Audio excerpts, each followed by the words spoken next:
What a privilege it is to be here. You probably, depending on your age, know the name Paul Harvey. Paul Harvey used to have a radio program. Everybody in America listened to it. He would tell a story, but then save something right for the end for you to go, oh my goodness, that was amazing. And he could hook people with his stories all the time. So I actually have my own Paul Harvey type story. I had just graduated from college. I had went to Cedarville. I studied the Bible. And Pastor Nolan stood with me in the back of the church, and he said, Evan, welcome back. Congratulations on your graduation. They had a graduation party from here at the church, and it was quite wonderful to be celebrated like that.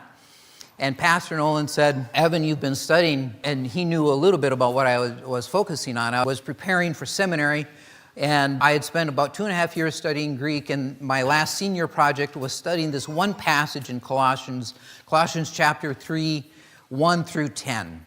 And so I analyzed that, diagram that, knew it inside and out in Greek. And he said, I'd love to give you an opportunity to share that message with our congregation. Without hesitation, I said, oh, thank you, but I'm going to pass. Now, here's the rest of the story that I didn't tell Pastor Nolan. I knew in my heart that I knew exactly what that passage said. I did not know what it meant. I could explain to somebody, oh, this is the kind of mindset that you need to have. This is the kind of transformation we should experience. This is the kind of hope that this offers. I knew how to explain that. But I looked in my own life, and I didn't see that reality. And I didn't feel it would be right for me to stand in front of people and say, this is what you do. So I think God loves irony because I spent the next 35 years of my life helping people with that problem. I've been working as a Christian psychologist, and one of the reasons that I went into psychology was because of the brokenness that I saw in people's lives who were in ministry.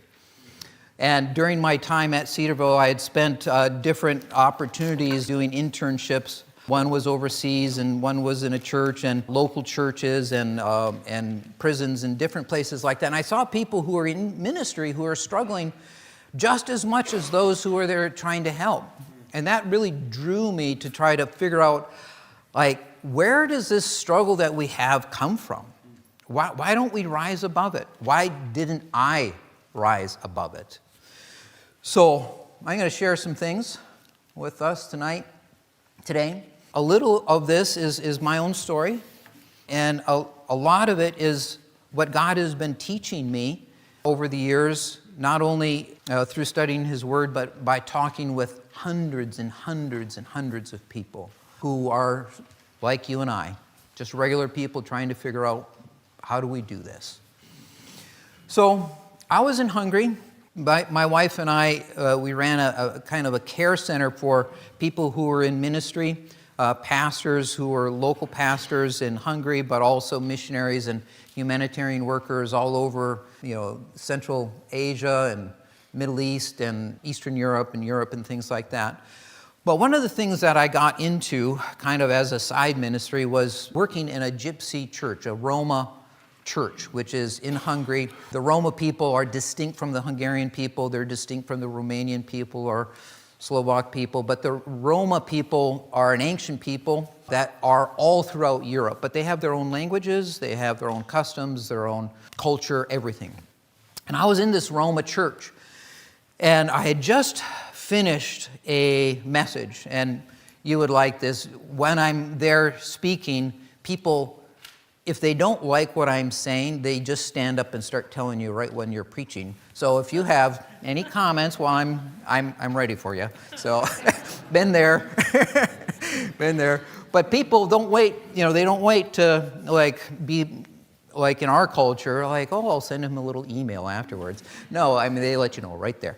And this guy, he stood up as I finished my message, and he says, this stuff doesn't work for us.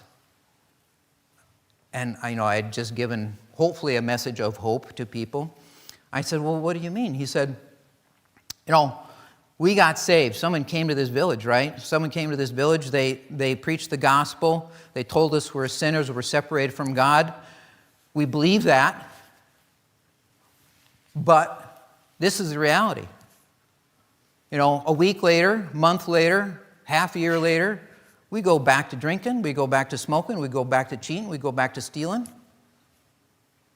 It doesn't change us. Christianity just doesn't work for us. Now, what was wonderful about what that man said is that he was honest. I wish half the people I have talked to over the years would just be that honest with me. You know, I think he's talking about a universal struggle that we all have. Like, we know where we want to be as believers. You know, the end goal is pretty clear. Like, we're supposed to be like Christ. But we're somewhere back here wondering, like, how do I get there? And like, why am I stuck here and where am I? So we need a map. We need someone to show us where we're on that map. And most importantly, we need to be willing to move once we figure that out. And we're not always willing. So we're going to talk about this tension that we have within us. Because I'm quite sure that this fellow believer of mine had heard who he was, right, as a new believer, right? This is what we find in 1 Peter. You are a chosen people, a royal priesthood, a holy nation, a people belonging to God, that you may declare the praises of him who called you out of darkness into his wonderful light. That's the promise. That's our identity. That's our new reality of who we are. Now, there are some people in the Christian world who will take a concept like that and say something like this, and see if you can detect the problem in it. You are not a sinner saved by grace. You are a saint who occasionally sins. So there's an error in that. So as a psychologist, I recognize it pretty quickly because I'm immersed in that all the time and all the stuff that I read, right? And this is how it goes in psychology. People behave badly because they feel bad about themselves. If you help people feel good about themselves, they'll behave well. What is that called? That's the self-esteem movement, right? And we can take that self-esteem movement and apply it to the gospel and say, oh, that's what the gospel is really saying. You should feel good about yourself. If you feel good about yourself, and the enemy is feeling bad about yourself. So don't think about yourself as a sinner, because that's going to just lead you to sin. So if you drop down 2 verses, this is what it says. Dear friends, I urge you as aliens and strangers in the world to abstain from sinful desires which war against your soul. Okay, now that's a problem. I thought I was brand new. But here we are learning 2 verses down that we have this battle that's going on inside of us. Now that is the crux of the problem. How do we have these 2 seemingly incompatible ideas living together inside of us? And by the end of our time together, I hope you have a way of understanding that makes sense to you, that you could explain to somebody, that you could explain to yourself again and again, because we keep forgetting this.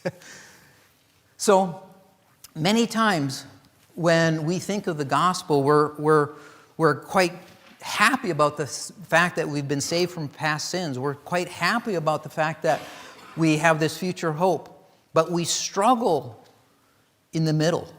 Like, how do we take the gospel and make it relevant to our life today, right now, where I live? That's where we need hope. The good news isn't good news just for a starting point in your life. It's the good news of the gospel of the old rugged cross for every day of our life. And that's where I want us to get. So as we look at this, you're going to realize as you read through the New Testament especially that there are different phrases, different terminology that's often used expressing this tension. So here are some of the phrases: that we are supposed to be dead to sin, that as new believers or believers, we're supposed to crucify this sinful part of us, the flesh that has its passions and desires. And when you think of that word crucified, it's like it's also dead, right? It's gone. It's rendered powerless. Or the phrase that's in Corinthians, that we're new creations. And each of these are super important for us to believe to be true. And here's another reality. Another reality is within me, there are evil desires. That's what James is talking about. When you're tempted, it's not God tempting you. And the self-esteem version of Christianity is it's not really you who's sinning, it's Satan who's causing you to sin, all right? So it distances your own personal responsibility for what you're doing. And then we have the reality of what Paul says here in the end. It says, clothe yourself with the Lord Jesus Christ. Do not think about how to gratify the desires of your sinful nature. So let's put these together, because both concepts reflect reality. Our struggle is how to understand putting these pieces together. And I want to be fair that I don't believe this struggle that you and I realize that we have is unique to us as Christians. Alexander Solzhenitsyn was a novelist, a Russian novelist. He says, the line dividing good and evil cuts through the heart of every human being. There's a Roman poet that lived about the time of Jesus, and he said, I see and approve the better things, but I pursue the worst. I think every person, believer, non-believer, Christian, non-Christian, if you look inside, you realize that there's this tension. It's a part of our fallen condition, that we sense the struggle to do what we want. So one of the phrases that I use or explanations that I give to people that I talk with all the time, when you wake up in the morning, you basically have three choices that you're going to make again and again and again every single day. And everybody I share this with, non-believers included, recognize this decision-making path that they go through. They can decide to do what feels good, they can decide to do what looks good, or they can decide to do what is good. Those are pretty much the only choices you have. Look good, meaning feeding your ego. Feel good, feeding your flesh, feeding your body. Or what actually is worthwhile, that makes things better, that honors God. Three choices. If you're a believer or not believer, those are still your only three choices.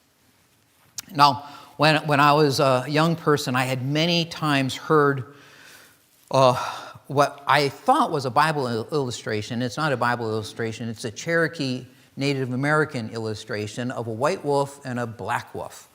And inside of every person, according to this teaching of the Native Americans, is that, there's inside of you a white wolf, that really is focused on peace, love, hope, courage, humility, compassion, and faith, and a black wolf that is filled with rage and fear and anger and envy and jealousy and greed. And whichever wolf wins is whichever wolf you feed, okay? Now, I was told that that's a biblical principle, and it's actually not. So we're going to hopefully unpack why that isn't what God is having us to do to resolve this tension within us. So why do we get stuck? I believe we underestimate the power of sin.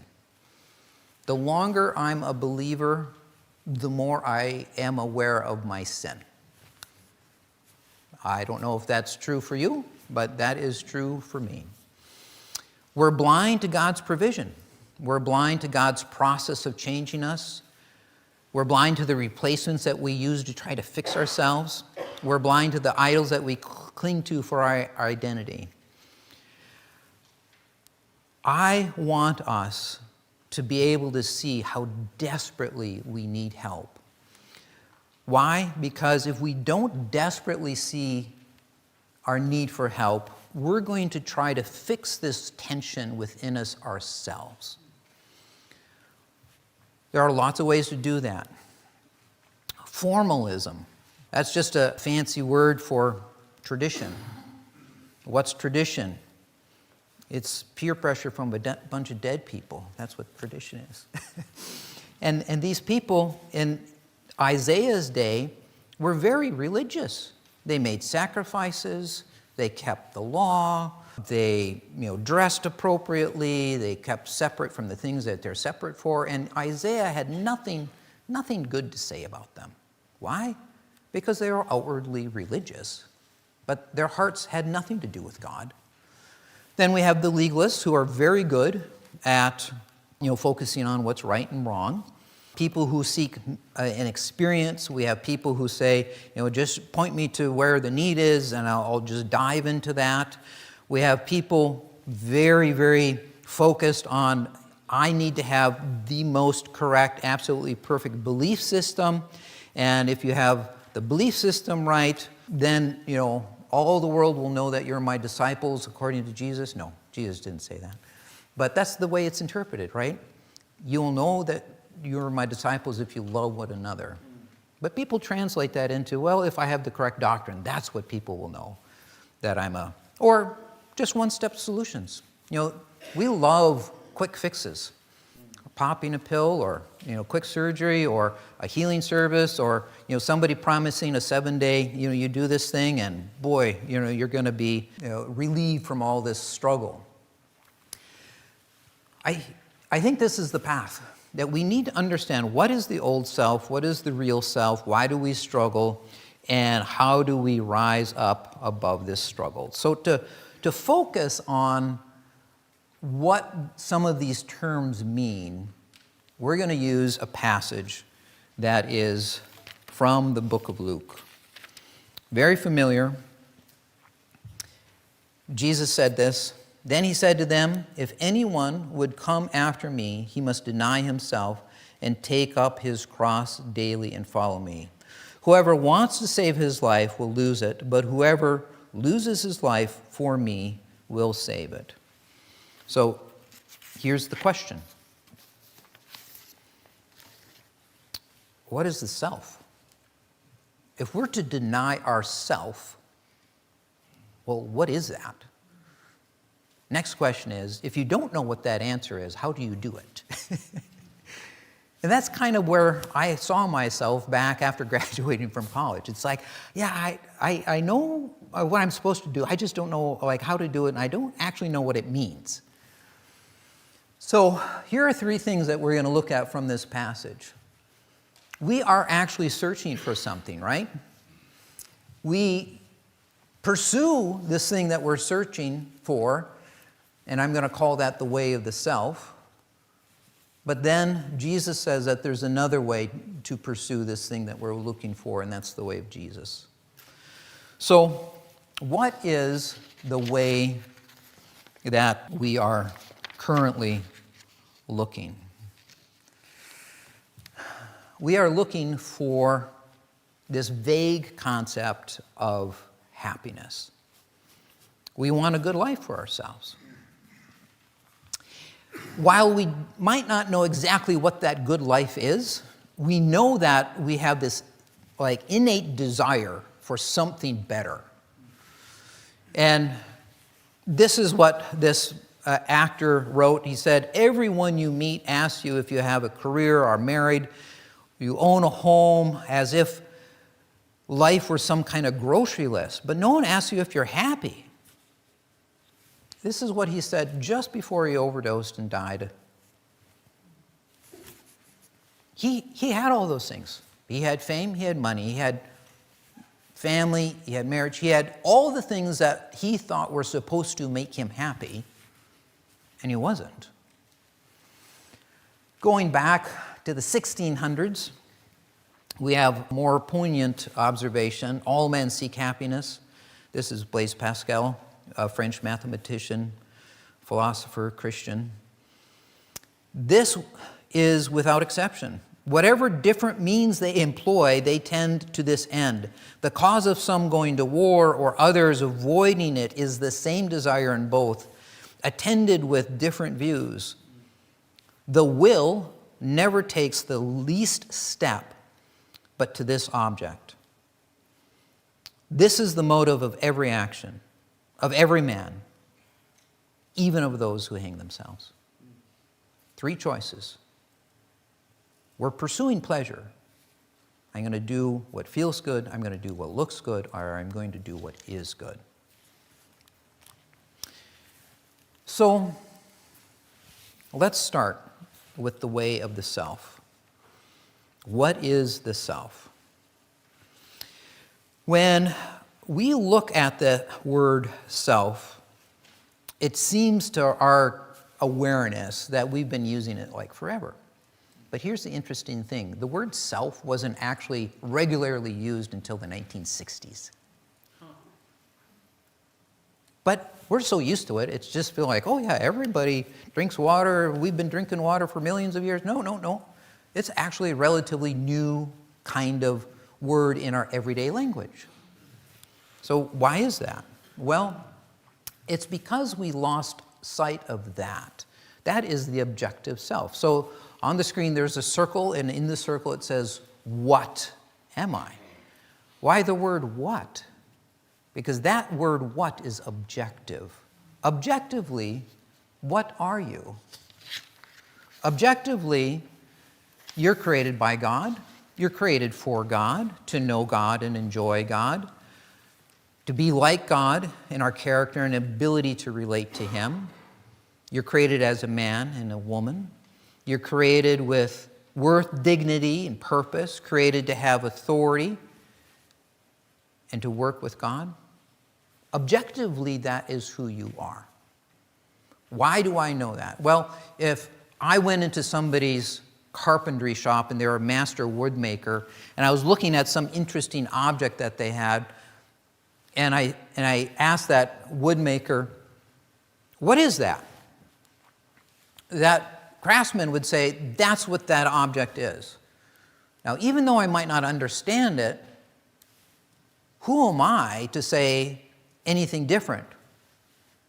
And so when we look at who we are, we have to look at our Creator and ask our Creator, who did you make me to be? What am I? And that's exactly what God says you are. It's not up for debate.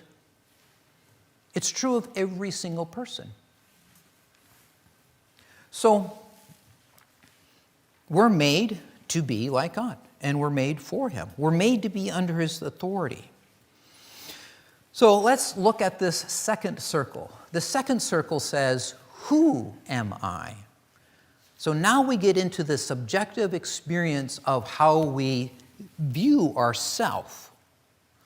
So, my subjective experience of myself hopefully is consistent over time and across circumstances. That's the general definition of the word self.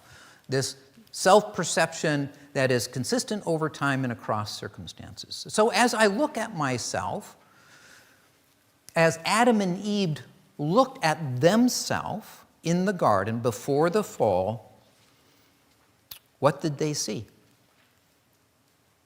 The reference point for them, their subjective self, was that outer circle. They looked to, oh, this is what I am, and that's what I see. I am safe and secure. I am accepted. I am significant. I am empowered. They were empowered by God to serve under Him and in His authority. And when they experienced themselves, if you interviewed them, there would be no distinction between what they were and who they were. They would be together, united.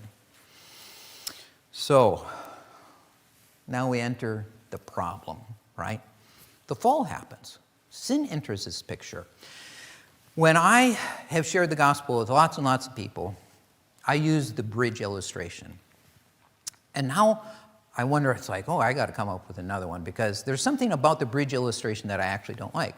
You know, the bridge illustration is there's man on this side of the cliff, and there's another cliff over here, and that's where God is. And in between these two cliffs is this chasm, and you write the word sin, right? And then the cross comes down, and it's a bridge, and that's why they call it the bridge illustration. And, you know, the death of Christ provides a bridge, allowing us to have access and connection with God again.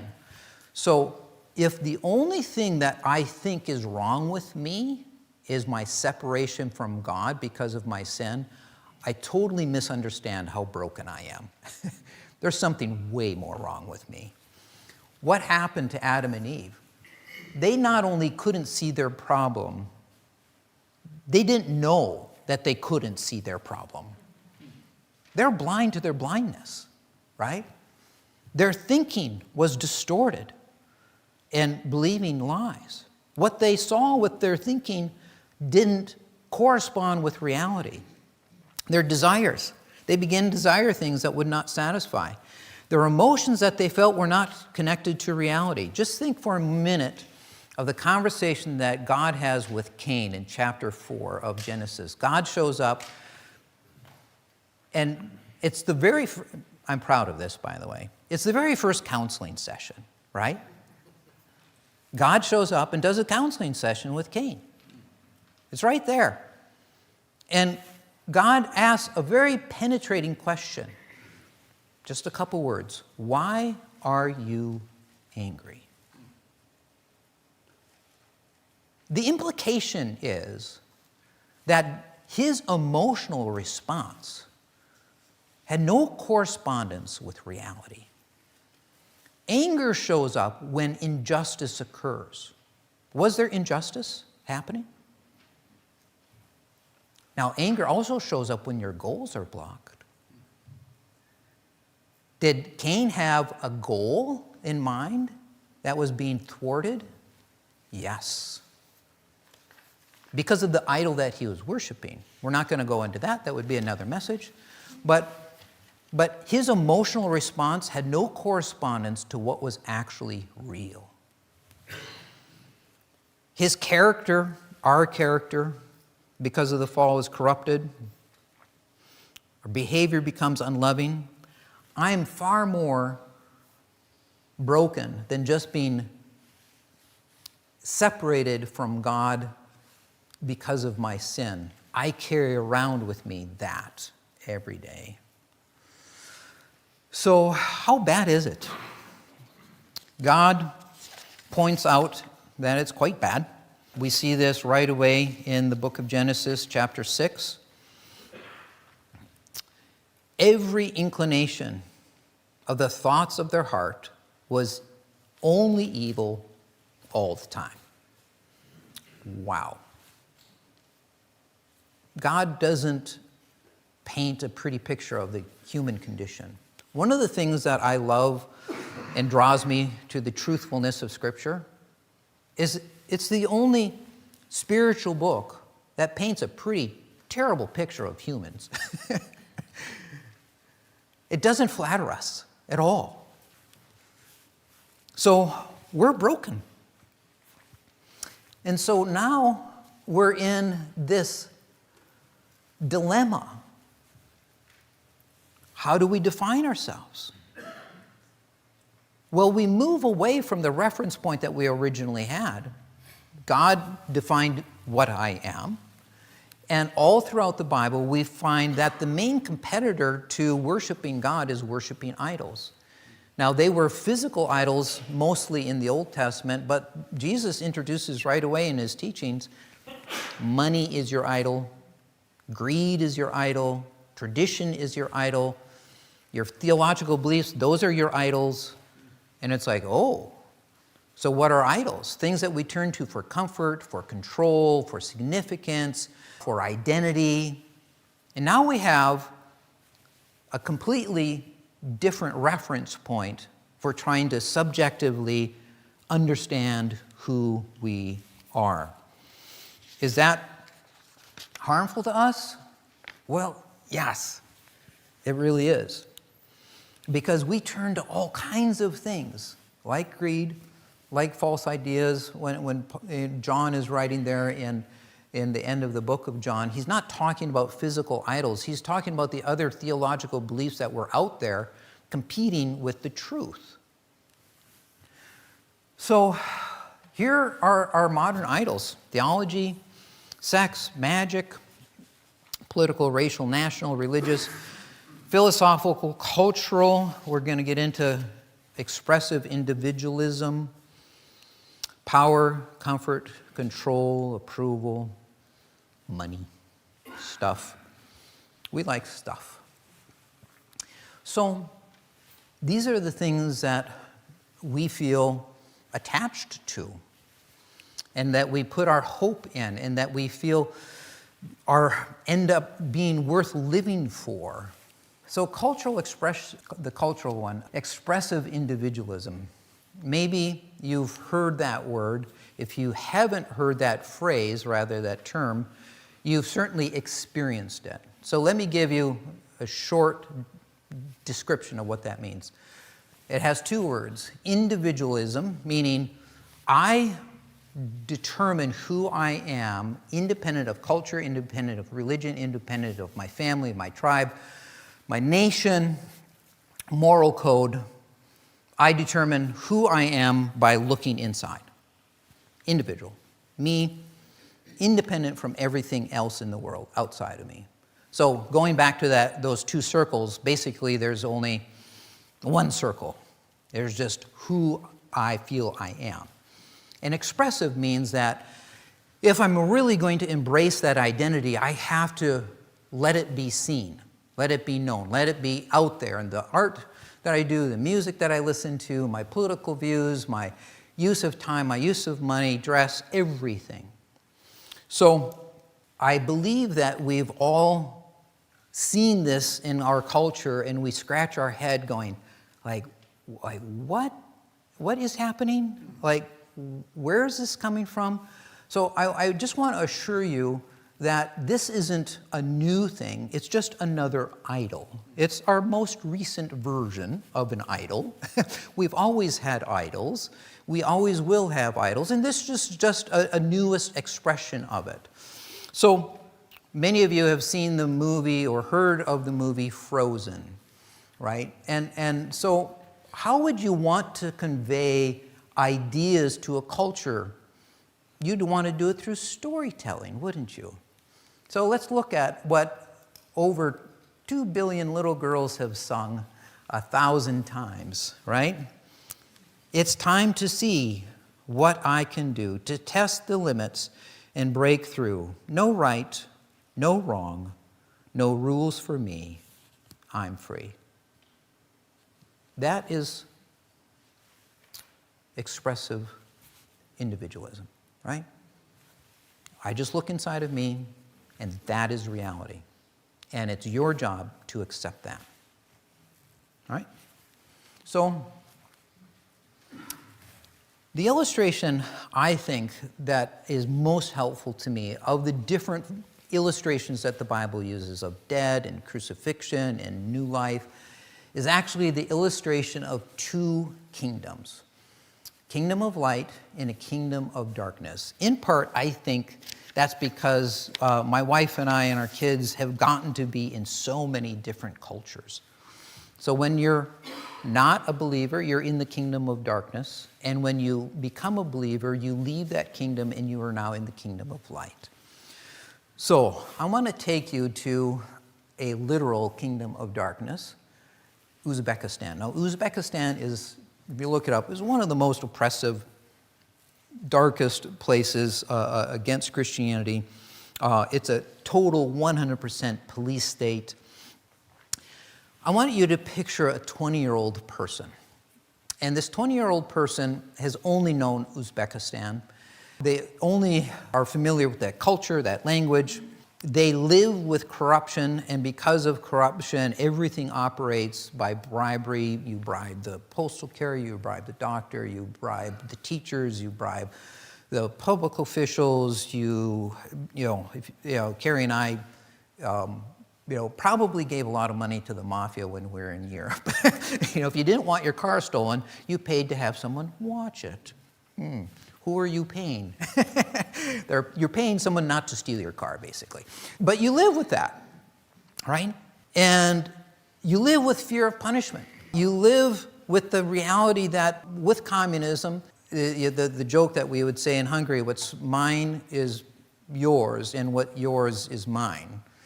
And so what does that mean? It means like whatever you have is mine, and whatever I have is mine.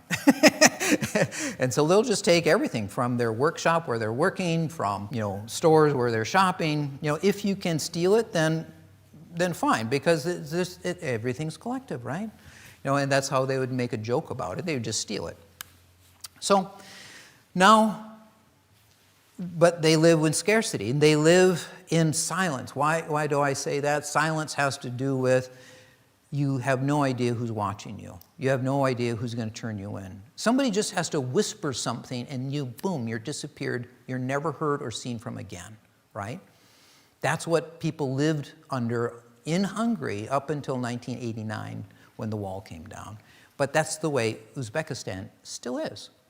So let's imagine that a 20-year-old has some distant relative who contacts him and says, hey, I got a plane ticket, I got a job for you, I got a visa application for you, you're coming to America. And overnight, this guy ends up in America.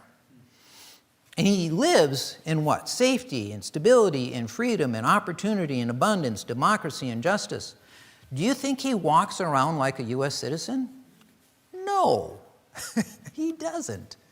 Just like my gypsy friend, when he became a believer, like the concept was great, but he didn't know how to do that.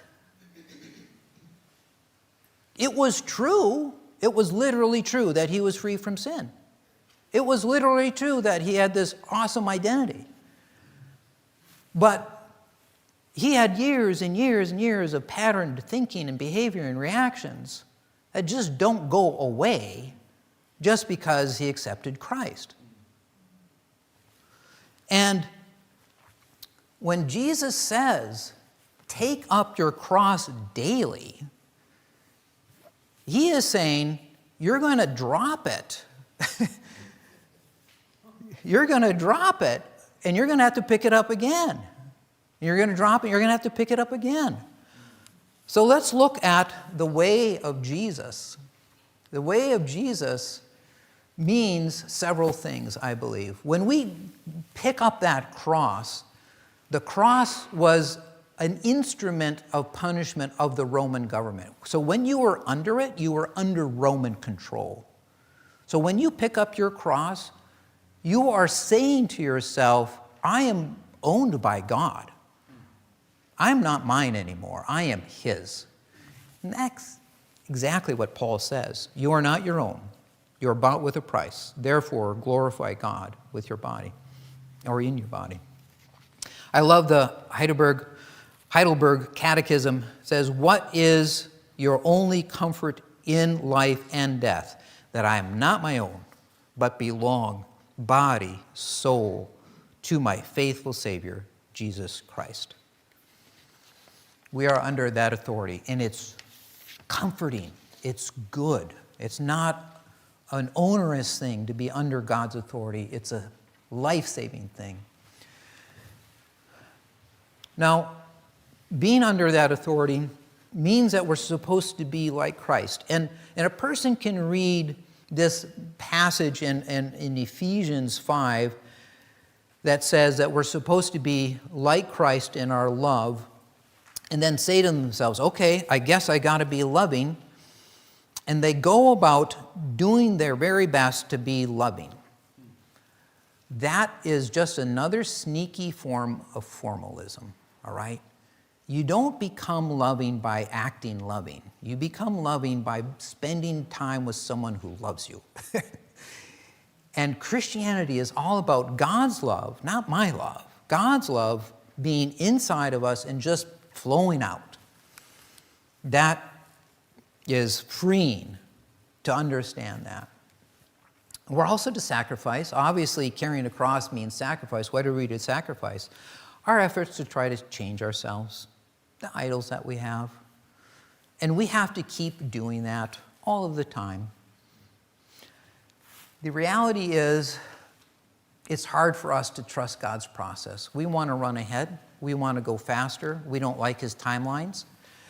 But Jesus is saying, take up the cross daily. This passage that I had studied so hard in college talked about being renewed. It's an ongoing process. It's not done today. It's not done tomorrow. There's really no end goal in sight. We just keep working at it and working at it and working at it and working at it. The reality is that I'm like that Uzbek person who came to America. I'm like that gypsy guy who became a Christian, and I struggle with my awareness to know really what is the spiritual world that I'm living in, to see, lightness and darkness all around us. To have my thinking renewed, take every thought captive, to have my desires to be God desires, to pursue joy, to work on my character development, to have my behavior be, in words and action, guided by love. And as I work on those things, I need to get rid of that idol that I use to define myself and go back to what God has already declared to be objectively true about me. I'm his, and he is mine. And the picture that I have is God's face is a mirror. And when I look into God's face, I'm going to see a reflection of what God sees in me. And when God looks at me and he sees Christ, and he sees my struggle. And I can see through God's eyes that Christ is stronger than the struggle that is in me. He sees it all. Paul said in 2 Corinthians that we are jars of clay containing glorious, glorious light. Can't get better than that. That's pretty much what we are. I don't have to feel great about myself. I can feel great about Christ being in me. And I can feel humbled by how far I have to go in my Christian life because of the struggles that I have with how I think, what I desire, how my emotions work, what my behavior is like, what my awareness is, what my character is like. That humbles me all the time. I'm never at where I want to be. And God uses that to push me on. Keep growing, keep abiding, keep trusting. The reality is, we're saved from the kingdom of darkness. We're brought into the kingdom of light. And God puts us right back into the kingdom of darkness. That's where we need to live. And it's hard to live in that kingdom of darkness. But God wants us to be real people in that kingdom of darkness, to be a light. I love many things that C.S. Lewis has observed and described. One of them is this, about the real self. Until you've given up yourself to him, you will not have a real self. Your real new self, which is Christ, and also yours, just because it is, will not come as long as you are looking for it. It comes when you are looking for him. Look into God's face. See Christ. See Christ in yourself. Believe that it's true, and allow that truth to begin to transform how you think, what you want, what you do, what you desire, how you see the world around you, and you will be slowly, over time, transformed. God uses grace, God uses truth, and God uses time. Let's pray.